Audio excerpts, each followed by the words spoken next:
Well, let's begin with the beginning. What is the Neighborhood Integrity Initiative? The Neighborhood Integrity Initiative is a ballot measure that will almost certainly be on the November ballot in Los Angeles. It does four main things. It stops developers from being able to hire their own consultants to do environmental impact reports. Mm-hmm. It stops developers from being able to make huge slashes in the required parking for their projects. And most importantly, it calls for a 2-year timeout on all developments that do not conform to the city's zoning. So a lot of development can be allowed and will be allowed. There's a tremendous amount of zoning currently allowed that's legal. But this stops the backroom, we call it, deals between the city council member and the developer to blow out the zoning and build something much more sizable, taller, that hurts neighborhood character, and we think is terrible for congestion and is wiping out a lot of affordable housing. So those are the three main attacks basically on the current system that we think the voters are going to approve. When I read about the initiative, pro or con, I keep hearing this phrase spot zoning. Explain spot zoning. Spot zoning is a terrible distortion of the planning process that's been going on for about 20 years now, but in a huge push in the last 15 years, pre and post recession. Mm-hmm. And this is where there's no overall plan for the city. They've abandoned the general plan, which is from the 80s and 90s, and are allowing the developers to decide where to build. They take a meeting with a developer and they rezone parcel by parcel. It's not planning. It's why we have terrible congestion at corners that never would have been upzoned in a general plan. And every neighborhood is stuck with trying to fight these usually ill-advised projects. Some of them are fine, but usually ill-advised because it's the developer thinking it up, and it's driven by developer desire for profits. And those developers are giving money to the city council. So it's no way to run a city, and we're going to stop it and force them to go back to a plan, a real strategic overall general plan for Los Angeles. Isn't that part of the purpose of this 2-year moratorium is to, well, maybe we should back up and explain general plan and community plans, because isn't that one of the points of this 2-year timeout is to compel the city to start getting serious about updating? Yes, the timeout forces the city to do something that they've been, under law actually, they have to update the general plan. But they've found different ways of getting around it so that they don't have to have a plan for how many people do we really expect in Los Angeles? Their last estimate in a general plan was that we were going to be at 500,000 more than we were in 2010. So their projections for growth are insane, and they're still using those same projections. And they use them to justify these spot rezoning areas. So what they have to do is go back, have an actual citywide plan with real data, and at that point, we're going to force public hearings all along the way where the citizens are involved citywide and they see the numbers too, and it's a group effort toward planning the city. That's actually how it's supposed to work. It's supposed to be a very public process. We're going to make it even more public because so many people are so angry. Mm-hmm. Of course, the city council does not want this. Some community plans have been updated. They are going as slow as they can because they don't want community plans. They want individual deals between the council member and the developer. That's how they grease the skids for their future campaigns. That's how they get money for their really unusual, I think, office holder accounts, which are slush funds, mm-hmm. and they take money from developers there. So we want to cut the process, which is corrupt, and go back to what actually was supposed to be done all along. And we're way out of whack right now. My understanding is that there's 37 community plans, and then basically the idea is that with the input of the residents of those specific areas, they would be part and parcel devising these community plans as to what kind of communities they want to be, what kind of density, what kind of use, and all that. Why is there such a resistance, it seems to me, to update community plans? I understand they tried to update the Hollywood plan, but my understanding is that one of the reasons why the court threw it out was they were using bogus population figures. Well, this is what was so shocking when we covered it for the LA Weekly. The city faked the numbers. The city was actually involved in faking the numbers to show Hollywood is having tremendous new growth, and they said this was an accurate projection. We had the other side, the media and the people, had the census numbers, the actual projections for Hollywood. And when the judge saw the difference they were using in order to basically to feed the land speculation, which has been fantastic for individual council members and for the developers. We're talking about creating instant wealth on these specified pieces of land that go outside of any planning. And so what's going to happen is they're going to fight, and we're going to fight too, because we're creating a citywide web of people instead of individual neighbors trying desperately to fight. We're going to all introduce each other to each other, meet each other, know each other, and it's going to be a giant, informal, but truly human web of people who've been through the same things. Most people aren't against development, nor are we, but the development is not planned. It's not smart. They're not using the roads that can handle capacity. They're ignoring areas that want some development. It's where they want to put it because they think it's cool. When Caltrans said, you can't do that Hollywood community plan, what they were saying was the 101 isn't set up for a skyscraper area. And neither are some of the other areas they're targeting. They're going to target Studio City. They're going to target Glassell Park and Frogtown. They're targeting right now the Wilshire District. They're wiping out a lot of older affordable housing to build new, and then throwing in, this is luxury, almost all luxury, and throwing in a couple of units. So every time they do one of these projects, we lose another couple, 5 here, 100 there, affordable housing units. And I'm saying we all know this is no way to build a good city. It's just gone way out of control to let individual council members decide what happens.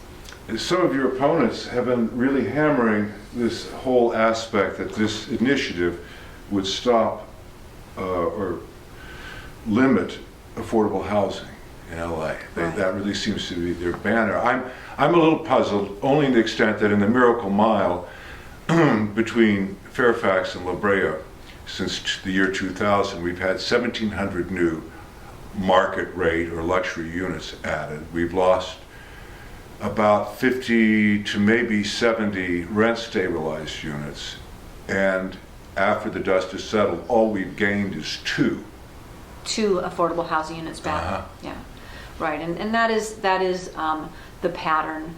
That is in fact the framework that they're using. They are wiping out existing older and rent stabilized units, and even older that isn't rent stabilized are being wiped out. And they're more affordable than the new ones. And we're seeing an average rent in a lot of the areas that are being targeted, from the valley and now over even to the east side where they're starting to target Boyle Heights and Westlake. Westlake is not going to be around much longer, and Latino families are organizing now against City Hall there. What we're seeing is this is the pattern. They don't want working class people in the neighborhoods. They want what I call the 3%ers. Well, are we going to have a city where we have the 3%ers who need their coffee and their cafe and so on, and that's now where all of our working class is going to live? So it's a service economy with people with terrible low-paying jobs trying to drive in now to where they work and getting shoved out, which is why you're seeing the drop, frankly, in ridership on Metro. A lot of this big development's going in along the Metro stops, and they're shoving out the working class in every one of these areas, putting in the luxury class. The luxury class doesn't use the subways. It doesn't take the bus. It's not a plan. It is not a plan. I recall, speaking of LA Weekly, a couple of years ago, that incredible article about the displacement of the working class Hispanic and Latin families from Hollywood. Yeah, Hollywood is that was an incredible, that was Patrick Range McDonald. Yeah. He's going to be working on this campaign with me. That was some people call Hollywood the canary in the mine. The plan is not just for Hollywood, and what we found there was they targeted Hollywood first as far as residential areas that are being targeted. They've also targeted, of course, the residential poverty area of Skid Row and wiped out about 3,500 net single-room occupancy, which are small hotel rooms. They're not fancy.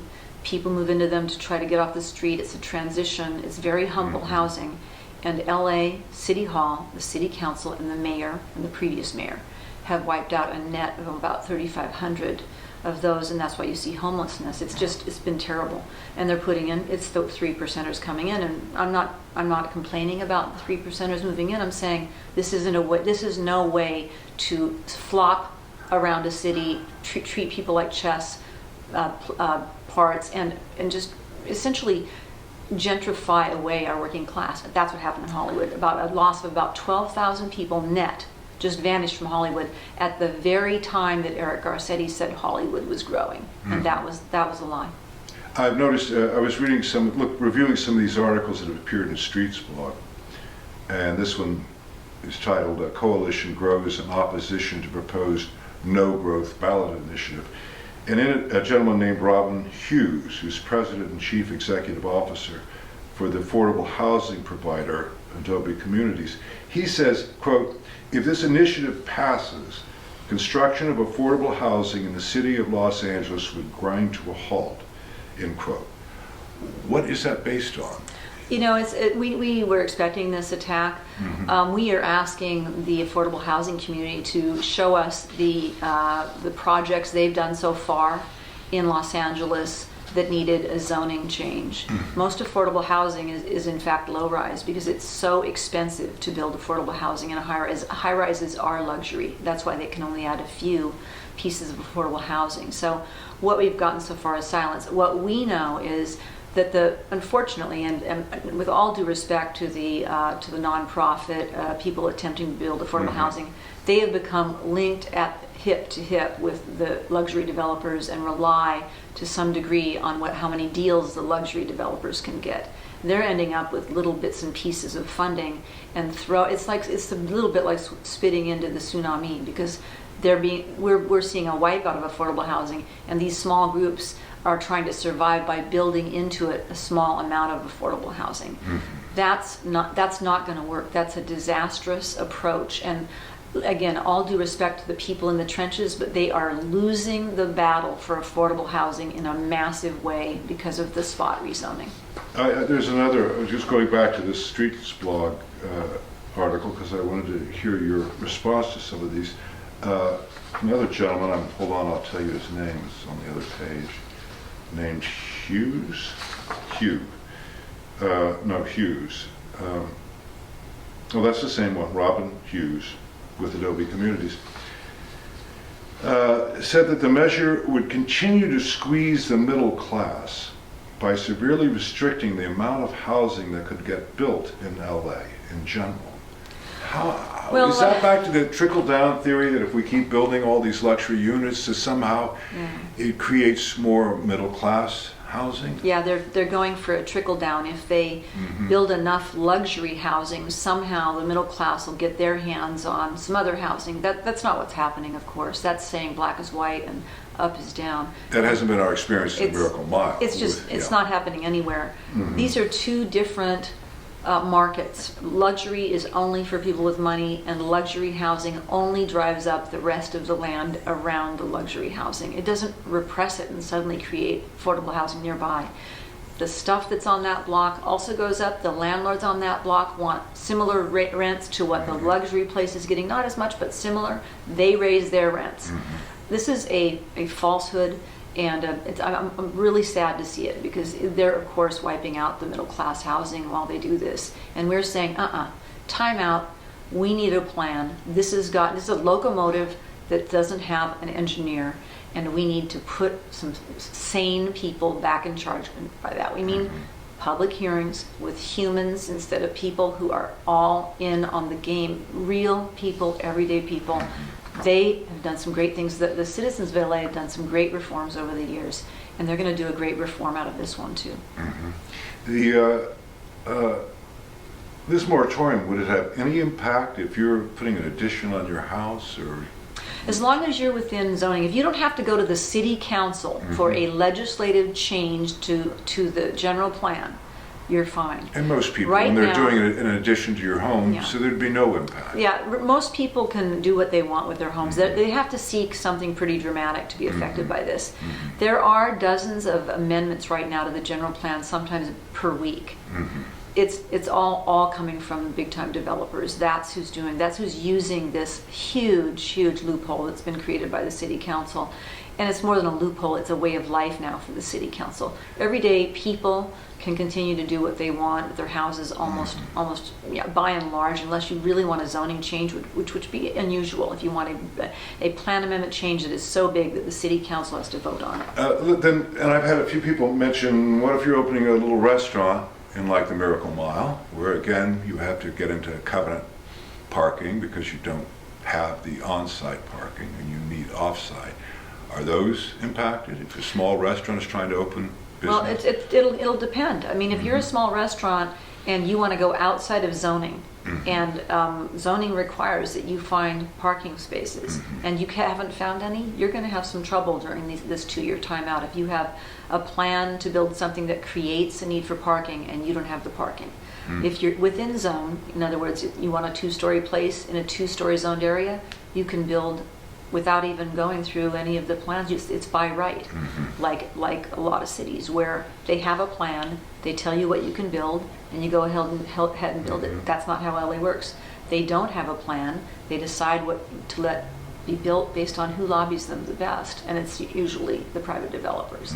So yes, some places that want to do something with no parking are going to have some trouble during this 2-year timeout. They can still use a covenant, though, to arrange spots off-site. As long as they don't need a vote by the city council. A vote by the city council. That's what I wanted to be clear. So everything basically, the shorthand is if it takes a vote by the city council. Yeah, it's called a legislative change. If they Right. need a legislative change, then they are going to have to abide by the 2-year timeout and wait for a plan that's sensible. And I would argue that if you have a restaurant that doesn't have any parking, that's not a sensible plan.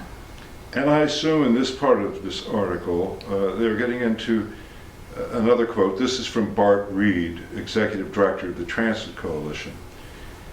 He says, this initiative is a roadblock for services our city and its residents rely on simply to get to work every day. If this passes, the transportation network Angelenos have spent tens of billions of dollars on will be left incomplete. I should be asking them, but I'm just trying to understand. When I read that, I thought all I could think of, are they talking about transit-oriented development? I assume he's talking about the luxury housing that they're building around all of the subway stops, most of which are not compliant with zoning and are creating massive congestion around all the subway stations instead of lack of congestion. I think you all will remember that Eric Garcetti promised that the transit-oriented housing near the transit would actually reduce congestion because people would just get on the subway instead of getting in their cars. And as we know, that doesn't work. The only people at those who rents, choose to do that are it takes an income. If people have the income to pay those rents, those luxury market rents, right. always own cars. Right. And what we're saying is they are following a nonsensical version of reality, and it's driven by greed and money, and they are ruining neighborhood character, and they are deciding what kind of a city LA should be, and they don't have the right to do it in this illegal manner. In a somewhat cynical point of view, as someone who's been active in the Miracle Mile and been dealing with this for years, there's a few things. I agree with you. There is an odd alliance between the pro-density, affordable housing and the developers. And this idea of build, density is good. And the this opaque planning process, where they say, well, you have the right for hearings and community input on these variances and that, but often they're presented to communities as a done deal. Oftentimes we don't find out about them until they're well down the pipe, at which point a lot of these negotiations have been made, and whether it's between the council office or the developers or what have you. And I think that's why a lot of communities and individuals who've been fighting some of these development issues did have kind of an audible sigh of relief when they first heard of this initiative and the idea of the timeout. Yeah, And people are, we're getting, I mean, somehow people got a hold of my cell phone number. I've gotten scores and scores of calls from people in the valley, people on the east side of the river, North Hollywood, Studio City, Wilshire, the west side, Brentwood, Pico, Union, Pico and Robertson. I mean, everywhere, Palms, working class, Latino, well-to-do, white, every kind, Asian, Koreatown people are calling. Every kind of group in LA is wants to get behind this because they understand that it isn't really working out as billed, and that it's not true that they're helping the city in a positive way. They're hurting the city, and it's really obvious to a lot of people. Some really cool stuff's been built, some stuff we all love and go to, and that would be great if they had a plan. But everything is going through. Everything is being allowed, and then they throw tidbits back to the community, and the community feels like, well, okay, we got the tidbit and we have no other choice. We're saying, yeah, actually you do have a different choice. Stop the process for a little while. Stop the runaway train for a little while. Let regular development continue as they wish without having to get the nod, the legislative changes to the general plan, and just follow the rules for a couple of years while we force the public, force the city council to do something they do not want to do. And that's very public hearings, very public discussions in which the developers are only one voice. And that's the key. It seems to me that there's this, well, that one of the reasons why a lot of these pro-density and urban planning utopians and developers don't want to open up the community plans is that they feel that the only way they can get their agenda accomplished is to stick to business as usual. That indeed, if they did put all the cards on the table and all these 37 different communities, or however they've broken up the city, actually sat down and said, what is our vision for our communities? It wouldn't embrace with the gusto that they have for these choices, whether it's to reduce parking or to improve density or all this stuff. And it seems to me that it's an odd thing that in a way it's a kind of an anti-democratic argument. It's kind of a paternal, father knows best. We, the professional planners, know what's best for LA if the citizens would just stay out of our way. Yeah. And I'm being cynical. Well, what I call it is this is housing and development deregulation that they've done. It's been deregulated to let the people who are making the most money run the show. The city council has deregulated planning in LA. And that, if you actually, the charter doesn't even allow a lot of what the city council's doing. A lot of what the city council has found ways to do gets around the intent of the charter and just pokes a stick in the eye of the city charter, which is our city constitution. And so there's an actual amount of lawlessness going on, which always goes hand in hand with this kind of deregulation, where the market forces are in charge. And our market forces are wealthy American and foreign developers who are pouring into the city because they've heard, we allow you to make a bid on the land to do any kind of height or any kind of density you're interested in, and we'll find a way to get very close to what you want. Yeah, so they're not really buying the property based on the existing zoning. They're buying it because they know they can change that. They're buying it because they know they can change the zoning, and then once they get what they call the entitlements, which is the city council member agrees to let them do all kinds of stuff. Tall, big, no green space, remember the old days of they had to have a green belt? They've wiped it out. They build right out to the sidewalk. You're going to raise kids there with not a tree. All these things that would never be allowed, but that's what the developers want. And so yes, that's correct. You see a flipping of the land with the entitlements without anything being built.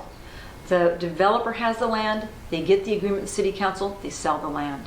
So the land has now become this almost a terrible force that's So so the land is deregulated. more valuable. Yeah, and really planning is about regulating and making sure that a normal, sensible, rational world unfolds. And you can't deregulate the land like they have in LA and then ask people to accept the notion of trickle-down housing from the rich. Alan Bell, former deputy director of LA City Planning, there's a quote in this Street Blogs article that was a little puzzling to me in that, well, I'll read the quote.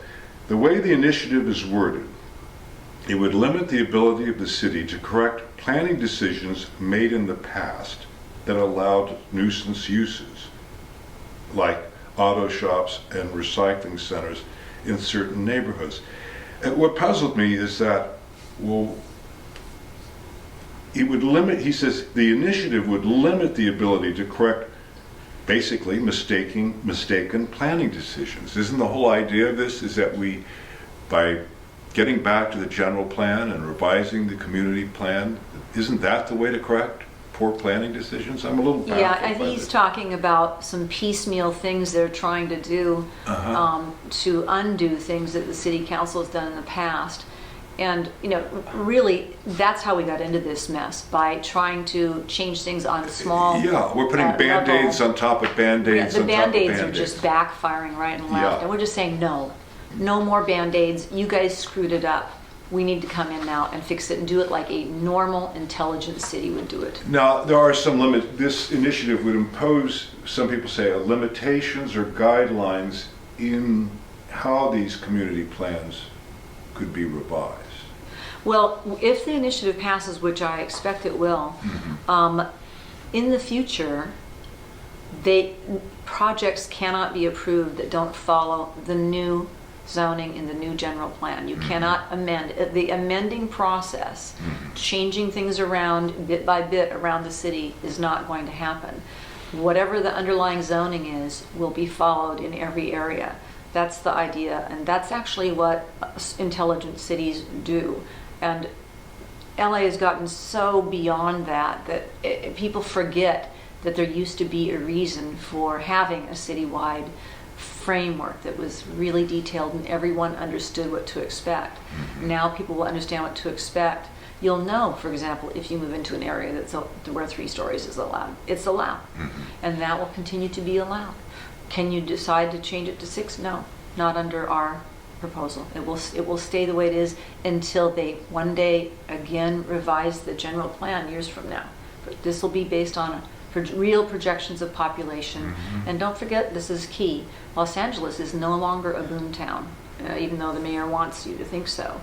It's a very modestly growing city, 1.2% a year. It's been that way for years.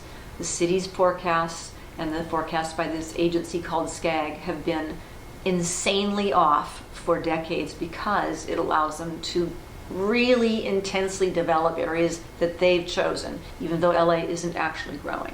They're basically bringing people in. Please come in and rent our space. Please use this thing we built that isn't needed. Please come in because we're flipping the land and we're taking money from developers for our campaigns, and we need you guys to back up our system by coming in. So it's almost like a mystery movie. Which person is the bad guy here? There's so many of them. It's one of my experiences, and you have to be so careful. For example, like in the mobility plan, the new mobility plan 2035, there's a bit of language in there that everything within a half mile of basically a bus stop that has bus service every 15 minutes is considered a transit-oriented community, I think, which then obviously the whole idea with transit-oriented communities is back to pro-density. And I'm thinking, well, basically, I can only speak for the Miracle Mile, but if I look at all the bus stops in our community that has a bus come 4 times an hour, basically that makes all of the Miracle Mile. the transit-oriented community. Well, It would yeah. probably make all of Hollywood, Most of the West Koreatown, Side. and make most of the city. Most of South LA, most of the Valley is, in fact, we have an incredible map showing Yeah. if you are within a half mile basically of a regular bus stop or one of the lines, one of the rail lines, one of the subways, your neighborhood, no matter how quiet and wonderful and neighborly it is going to be targeted as a transit-oriented district. And some neighborhoods won't be because they're still redlining. They're still ignoring South LA. There's still a lot of Yeah. racism among the developers. They don't want to build down there even though people have jobs and are working and want to shop and have money. And they're just focusing, they're targeting. And the future places that they're going to target don't even know they're on the target list. But it's citywide, and it's just indiscriminate because it's where the developers think it's going to be hot, and they're interested in hot. They're not interested in people. That relates to something I've heard, I don't know the veracity of it, but that there's room for 1 million more residents in LA just based on the existing rules and vacant lots and infill. That we Yeah. and I don't know whether it's 1 million, but it seems to me, and I imagine especially if we start driving south from here in the Miracle Mile and getting into South Central, that we're going to see all sorts of development opportunities or room to grow. Yeah, the truth is that LA is already a very dense city, one of the most dense in the nation. But a lot of density is allowed by the existing zoning. And that's because when they did the plans the last time, they inflated the number of people they thought were going to come to LA. So they can build all kinds of stuff. The developers say we're going to shut them down. That's a lie. That's a total 100% lie. And any council member who says it is lying and knows it. They can build what they want to build, but it's not going to be tall. It's not going to be huge. It's going to be right sized to the area. And that's what they don't want to do, because they can make a really nice profit, but they can't become multimillionaires by messing around with a parcel of land. We're going to put a stop to that. Who is the coalition to preserve LA? So the Coalition to Preserve L.A. was actually begun by AIDS Healthcare Foundation. They're the key funders now, although we're doing some fun fundraising around the city because small little people want to give and everyday people want to give money. And they are a really fascinating group. They have about 3,000 or 4,000 doctors and nurses around the world in 37 countries. And they are the key treaters, and frankly, they're winning the war on HIV in South Africa and about to win turning it around in Uganda. And they're just really brilliant, brave people. Now, when they work in communities in America, like the Deep South, and they see things that they think are social justice issues, they will basically raise up extra money that is not used for treating AIDS and fight it. So that's why they're fighting in Mississippi to end take away the Confederate flag from the Mississippi state flag. It's on the ballot. It's financed by AIDS Healthcare Foundation's non-AIDS fundraised efforts where they go after things they think are wrong. They're also going after the incredible high-priced drugs in Ohio with something on a statewide ballot, not just AIDS drugs. In California, same thing. They've got a ballot measure to attack the big pharma, not to do directly with AIDS. And here in LA, because they have a number of buildings and their workers come into Hollywood, of course they've noticed that the plan isn't working, that the congestion in Hollywood has made Hollywood a place to avoid and not come to unless you want to go to an expensive bar. And they realize, wow, this was actually a lie. They're not fixing it at all. They're not doing it what they said. And then, of course, they realize this is citywide. Hollywood was one of the biggest and first, but this is a citywide plan. So they said this is a social justice issue. People have the right to live in places that are livable. And they don't have the right to cram everybody together and give everything over to the 3%ers and wipe out the working class. They don't have the right to do it. So they are the big dogs on the other side, although we expect to be outspent incredibly. I've been adding up the numbers, and we could have as much as $50 million thrown at us. You know, this promises to be a battle royale. It's going to be a battle royale. Everyone is, I was working on the cover article for the newsletter to introduce this video, and I think I said something like, everyone is beyond frustrated. They're furious with each other. I've seen this, watching this, the pro-density people, versus the residents. It's back to who's going to control our future. Yeah. And who's going to do this? Is it going to be a little, they talk about smoky rooms, politicians wheeling and dealing, but right now I feel like sometimes it's a lecture hall filled with urban planners who are, again, they just want to circumvent the process and get what they want or what they believe. And again, some of the things they advocate for, I think people can support. It's always about the details. It's about context. And one of the things I dislike, based on my experience here in the Miracle Mile, is this idea of one size fits all. Because in my experience, it doesn't. What works well for the Miracle Mile might not work at all in Silver Lake or Mar Vista. And what we need might not be compatible at all with the other communities. I respect the expertise. When I listen to people from Sherman Oaks talk about their experience living there, their vision, their sense of context, I always go, well, who am I to tell them, oh, you're wrong. You should be doing this and you should be building that. But I happen to believe in grassroots democracy. Why would you, given your illustrious career in journalism and as editor of L.A. Weekly, which was a nice platform to have, what led this idea, this career change to become the campaign director for this initiative?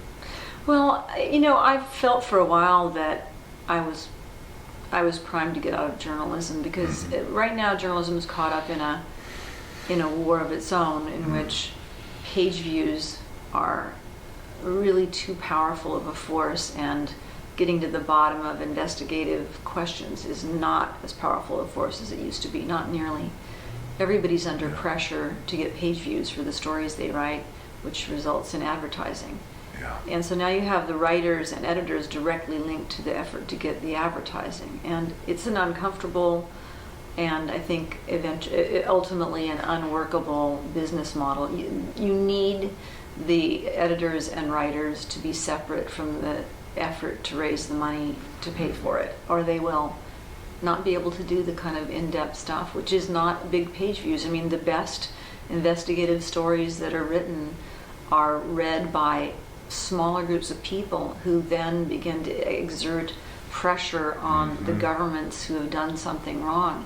And thank God those smaller groups are there and reading and watching. But what you're seeing is a loss in journalism of everyday newspapers. They're folding. I wonder who's going to cover Boise, Idaho and Tacoma, Washington with any seriousness once they really start to get down to just a few pages, which is coming. So it's a scary time, and it's not a fulfilling time for me to be in journalism. You can't go and do what you need to do. There's not enough money, the budgets, staff. Yeah, I mean, when I covered the Board of Supervisors back in the day, there was Chris Woodyard from the Examiner, I think, and I can't remember who. Two of us from the L.A. Times, and two people from the Daily News. I think there was a KFWB, KNX. Often a TV station would come in if there was going to be some kind of fireworks. And now there's an LA Times reporter and sometimes one person from broadcasting, and it's impossible to figure out what the Board of Supervisors is up to. Same thing for the City Council. It used to be just a pack of journalists back there watching them, and now it's a handful. They try to do a good job. It's just not, I would say I can't get anything done in journalism right now, so I decided to go out there and get something done in a different way.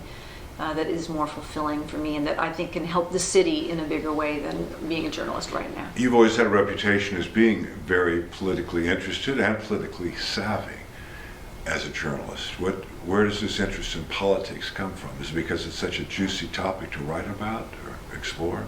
You know, there is this old saying that journalists are supposed to comfort the afflicted and afflict the comfortable. And that's a broad way of saying what we like to do in journalism, which is to fight for the little guys and make sure that there's at least a somewhat even playing field through information. And this measure it couldn't be more about that. It is this ballot measure, the Neighborhood Integrity Initiative is afflicting the comfortable and comforting the afflicted. That is the whole point of it. Being a journalist and an editor, has it given you the thick skin you're going to need with this battle? Because it's going to get honestly, personal, don't you think? It's gonna, I'm sure that all of us will be investigated and attacked personally in every imaginable way, and it's going to be fun. I mean, I can handle a fight, and I'm not afraid of anybody. What exactly are your responsibilities as campaign director? It's a good question, since I actually start full-time on Monday. Okay. But I'll basically be putting together the overall strategy for how we're going to create the citywide web of volunteers. We'll have a small staff, not much, and it will really be from the ground up. It's going to be a really exciting time to meet all kinds of people from across the city. A bunch of them have already met each other.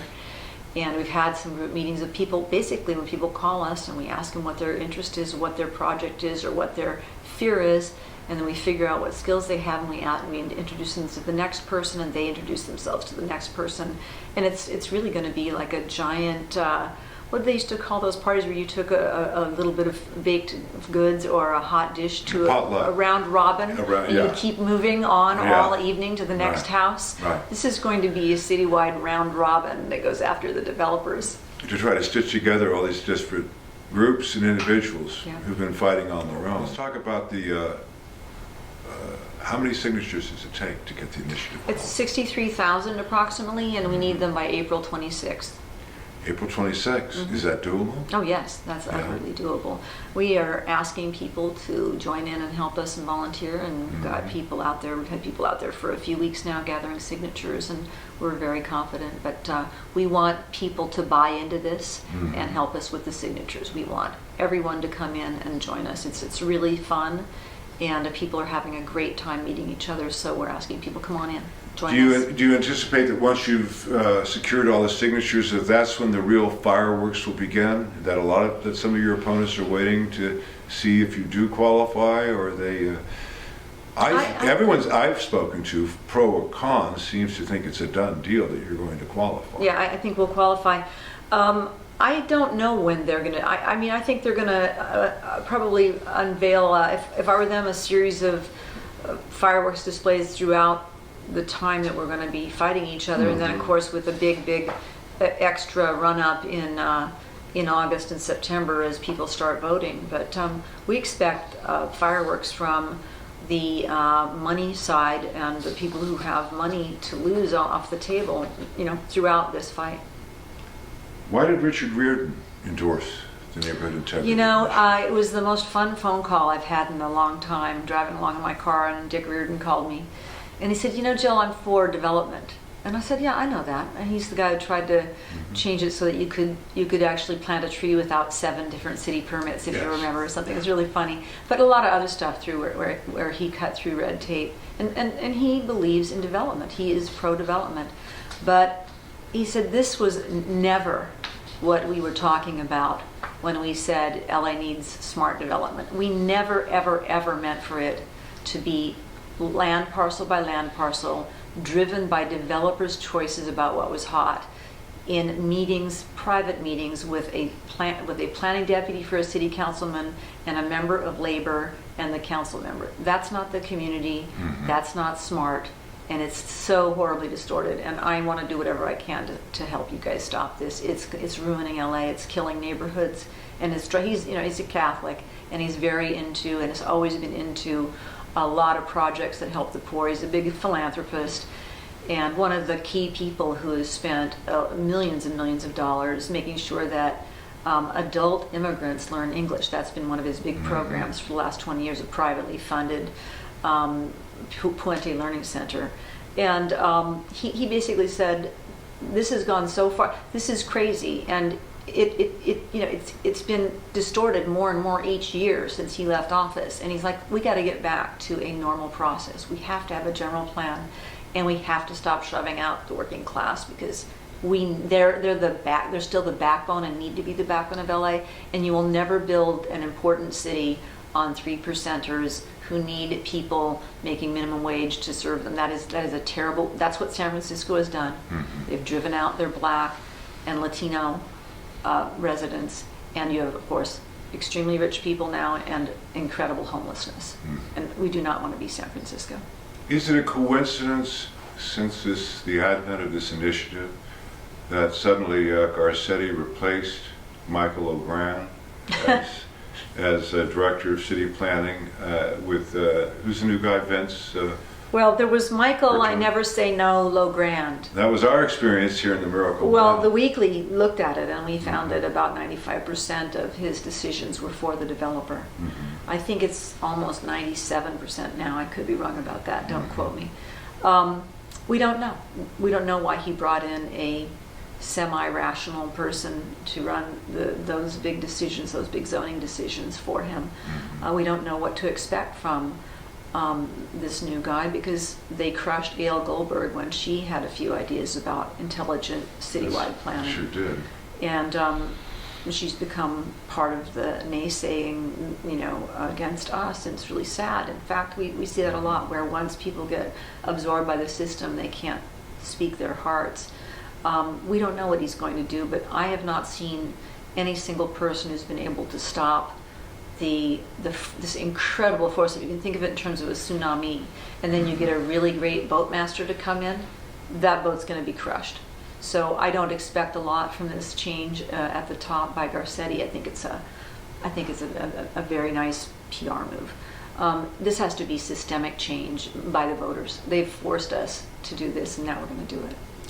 I've heard that Garcetti says he wants to talk to you and the others with the coalition about seeking some sort of compromise. Everyone, even the opponents of the initiative, seem to acknowledge that spot zoning is a terrible way to do urban planning. Yeah, they admit it. They admit it. But Garcetti said that he's eager to sit down and talk and work out some sort of compromise. Obviously, he wants to derail the initiative and keep it off the ballot. I don't know if that's based on the polling you did that showed that what percentage? Well, our initial polling, and this is not going to hold because they're going to chop away at it, but our initial polling of LA residents was that 72% of residents want the initiative to pass. So, that's how much anger and disgust and mistrust and just years and years of promises broken reflected. Is the coalition open or receptive to sitting down and talking turkey with Mr. Garcetti? Well, Michael Weinstein of AIDS Healthcare Foundation, he's the president and founder, founded it when it was just 20 beds on a hospice with a lot of his friends in the 80s. And now it's a $1.3 billion nonprofit, big dog. So he told the LA Times, well, it's interesting, the mayor wants to talk to me. He's never contacted me. So he got a call from the mayor after he said that to the LA Times. There you go, yeah. Well, that's often how you get a phone call from City Hall. Said, you have to go to the press. Why is he telling the LA Times he wants to talk to me? I'm right over here in my office. So they did meet. And, Garcetti had nothing to say. Oh, they did meet? Yeah, they met. And I think it was just Eric Garcetti proving to the developers who currently own him that he met with Michael Weinstein. So they met, but Garcetti didn't toss him a bone or something? No substantive issues were discussed. That's the interesting thing, because with all these opponents, they will always stipulate that the system is broken. Yeah. But their argument is a broken system is the only way we can transform LA. Yeah. And it's like they're kind of arguing against themselves. Well, and I get it. The system is so bollocks up. Well, it's the virus saying, let us fix this disease. Yeah. And we don't want the virus trying to fix the disease anymore. So we're coming in with some medicine. And if people want to get involved with this coalition to preserve LA and participate, how do they do that? Well, we have first of all, we have an email we'd like everyone to send us. I'll put that up on the And that's neighborhoodintegrity@gmail.com. Neighborhoodintegrity@gmail.com. Our website will be up soon in the month of February, and that site is called 2 preservela.org. 2preservela.org. We'll have Twitter under Preserve LA. We'll have a Facebook, which will also be To Preserve LA. And we're going to have a lot of social media presence of our own, ways to contact us, ways to volunteer, ways to donate. What we really want is for people to come to us, tell us what they'd like to do. We'll say, we're going to find a way, a place for you, something for you to do that you're not only going to feel good about, but that you're going to enjoy it, because we intend to have some serious fun in this campaign. Thank you, Jill, very much. Thank you.